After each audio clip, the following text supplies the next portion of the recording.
Alright, so good morning mga sir. So for today's video, ang gagawin natin is i-reset natin tong oil indicator kasi nagbi-blink siya. Kapag nagbi-blink yan, ibig sabihin kailangan na natin mag-change oil. So ang first blink niya, ito sa aking Aerox 155 version 2 is nung umabot yung aking kilometer ng 3,000. So ito ay 3,275 na. So every time na magbi-blink, kailangan natin mag-change oil.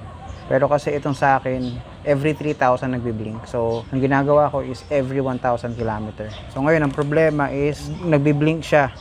No? Kailangan nating i-reset. Alright? So, ang una nating gagawin is, dadali natin sa trip. Kasi may nakikita ko rito, Odo. Diba?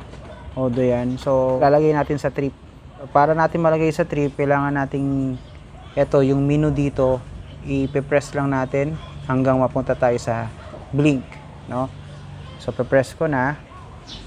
Okay. So, nasa trip 1. Trip 2. Sa fuel eco. Ito yung ating kilometers per liter. Battery. Ayan. So, nandito na tayo sa trip. Ito yung trip ng oil. Iba kasi yung trip 1, trip 2 eh. Ito yung biyahe mo eh. Ito yung trip na walang number. Ito yung sa oil. So, ang gagawin natin is hold press natin yan. Pindutin natin to na pero ipe-press natin hanggang sa mag-blinking yung numero. No? So, gawin na natin. Ayan. So, nagbi-blinking na siya. And then, pwede na nating bitawan. Alright? And then, ang sunod is papatayin natin yung motor at check natin kung mawawala na siya. Patayin ko muna. Okay. So, ayan. Namatay na. At buksan natin ulit.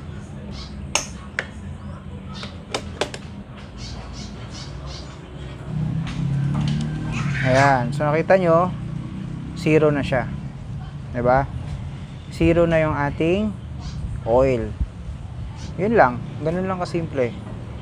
Minsan, kapag open nyo, tapos hindi pa rin nawala yung blinking, punta lang ulit kayo sa trip, tapos hold press nyo lang ulit to. And then, automatically, hindi na magbiblink yung oil indicator nya.